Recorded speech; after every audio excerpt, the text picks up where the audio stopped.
Isso é Então, recuperável? Quer dizer, uma pessoa na terceira idade, que, não, que foi.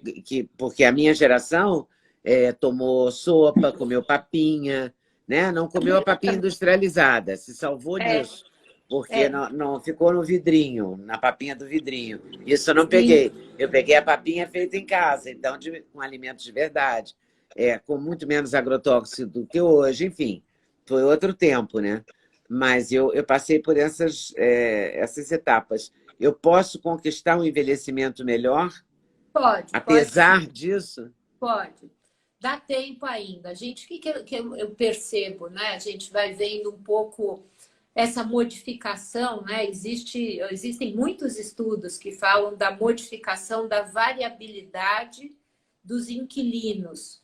Quanto mais a sua dieta é monótona, mais pobre em fibra, com poucos vegetais, tudo isso vai trazendo uma redução dos bons inquilinos que colaboram com a sua saúde metabólica, neuronal e imunológica. E a gente pode trabalhar ofertando uma modificação da alimentação, esse convite para mudança, ele é sempre bem-vindo, ele não é, nunca é tarde para fazer essa mudança.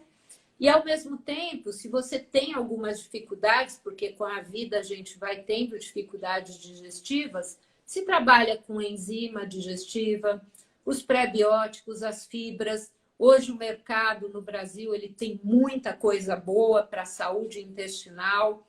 E aí a gente vai construindo um melhor terreno biológico de informação de saúde. O corpo é uma grande matriz informacional. E esse microbioma, ele é um potencial gigante de produção de compostos químicos que favorecem todo o modelo de contenção de inflamação crônica. A gente sabe que a gente envelhece inflamando, secando, né? A gente endurece, calcifica as coisas no lugar errado, calcifica a artéria, a articulação, né? Reduz a elasticidade do cérebro, então a gente seca, né? Aquela coisa que, nossa, eu sempre comparo uma cereja, né? Os nossos tecidos com uma cereja, a célula com uma cereja. Então a gente fala, nossa, que cereja linda, né? Que bonita essa célula, tão suculenta, tão macia. E isso tudo, quando a gente compara, a gente fala, por que será, né? É a riqueza de nutrientes, de fitoquímicos, a não oxidação desses tecidos. E à medida que a gente envelhece, tem mais maus hábitos, as células se ressentem, elas oxidam, ficam tortas, ficam ressecadas, quebradiças. Isso acontece no corpo como um todo. Então, a gente endurece, resseca, desidrata. Aí, o que aparece? Calcificação arterial, calcificação nos rins, nas articulações, as artroses. E isso é o processo de envelhecimento em si, né? E como que dá para trabalhar com isso? Na verdade, a conversa bioquímica mais próxima que nós temos com o corpo é a alimentação. A alimentação, a hidratação, mas também tudo que nós fazemos, a respiração, o padrão de exercício, o ritmo de sono e alguns temperinhos que se dá para qualificar aquilo que nós temos como dificuldade. A gente conversou nós duas, 1h30, 2h da manhã. Então, assim, É é verdade. lógico que eu tenho dificuldade em alguns aspectos. Não é porque eu estou do lado de cá que eu não tenha dificuldade. Então, eu tenho uma série de dificuldades. Então, eu tenho que fazer alguns depósitos, eu tenho que negociar aí com as reações químicas do corpo. Não dá para estar perfeito, né, Leda? Não dá. É. Nesse Essa mundo não questão dá. eu funciono muito bem à noite. Muito bem, eu fico muito criativa, mais ágil, meu pensamento é mais rápido à noite do que de manhã, por exemplo. Sempre foi. É uma característica, assim, fora do respeito ao ritmo circadiano, né? Então, é claro que existe uma adaptação, né? Uma adaptação desse ritmo, mas existe um tempo ali que realmente a gente precisa repousar, pelo menos de 6 a 8 horas Uhum. de período de sono bem, né, bem restaurador. E nem sempre isso é possível. Muitas vezes a gente não tem essa condição, não consegue dormir bem, ou tem apneia, ou tem roncos, ou tem um sono agitado. E hoje eu acho que com toda essa tempestade de más notícias do mundo, que não é só do Brasil, está todo mundo um pouco mais em alerta, né? As pessoas estão com muito mais medo. Então, muita gente tem pessoas queridas doentes por perto. Eu, como médica, eu me mantenho muito acordada por conta de recado que recebe para saber se o paciente está bem. Então, tudo isso impacta na qualidade do sono. Então, o que eu tenho que fazer?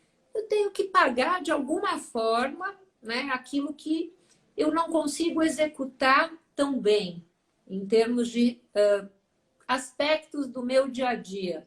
Eu não faço tanto exercício quanto eu deveria fazer, eu fico muito sentada aqui. Então, a gente tem até essa coisa, em geral, quem está mais na ativa da comunicação verbal e que estuda muito, lê muito, tem mais dificuldade com a prática de exercício.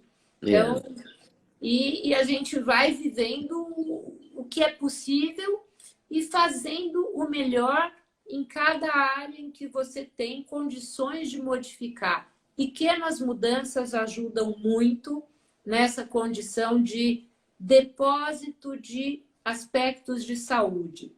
Então, eu acho que não existe uma fórmula mágica, eu acho que é o maior número de coisas que você possa fazer por você nesse momento, sempre vai trazer algum benefício. O que você consegue? Vou fazer 20 minutos de exercício.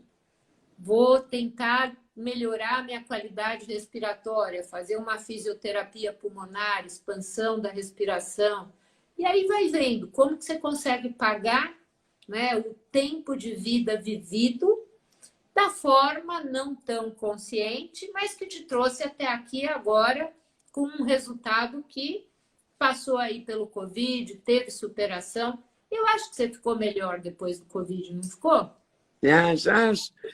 Eu acho que eu fiquei bem, assim, Você eu não hoje ficou? respondi, hoje ligou uma moça do Einstein, uma pesquisa que eles fazem, né?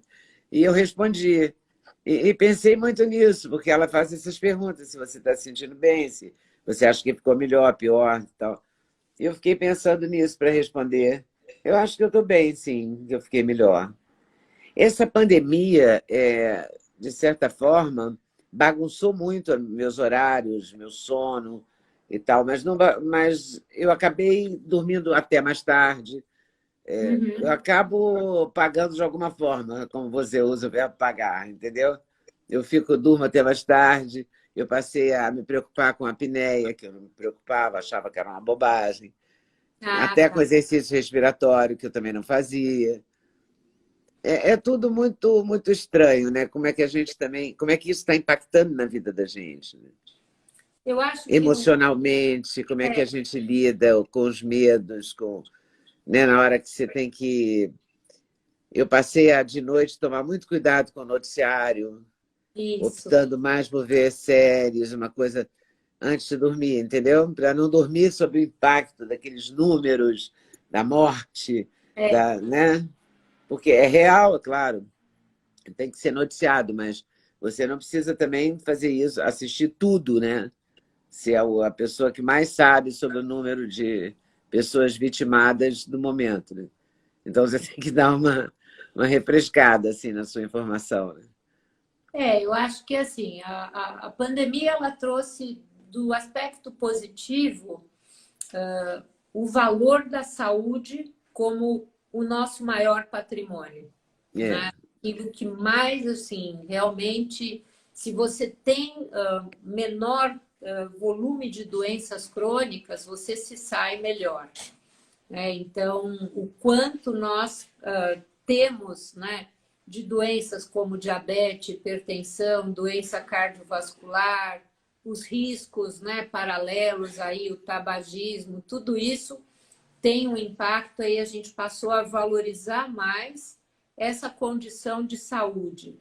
e trouxe muita informação. Então, informação sobre alimentação, sobre exercício, o quanto os pacientes que tiveram um resultado melhor tinham uma melhor condição de saúde, então, menor impacto para uma evolução agressiva da doença, que é a fase 2 e fase 3, e o quanto esse amparo coletivo dentro de uma rede de apoio familiar, amigos e bons profissionais trouxe um aspecto de positividade nesse resultado em relação à vitória desta doença. Então, nós temos muitas perdas. As notícias mostram realmente um cenário temeroso. Essa segunda fase, ela está uma fase mais assustadora do ponto de vista geral. As notícias têm mostrado se perdeu muito o controle. Nós esperávamos uma queda, uma redução do número, né, de pacientes com contaminação e veio essa segunda onda trazendo muita ameaça para aquilo que parecia uma sensação de segurança que nós tínhamos em outubro. E esse aprendizado de lidar com uma pandemia e com vírus tem derrubado um pouco a nossa vaidade médica. Ele tem colocado esse aprendizado contínuo. Não existe uma verdade. Existe aquilo que é para ser feito naquele momento, com aquele paciente, nesse amparo de perto e nessa proatividade.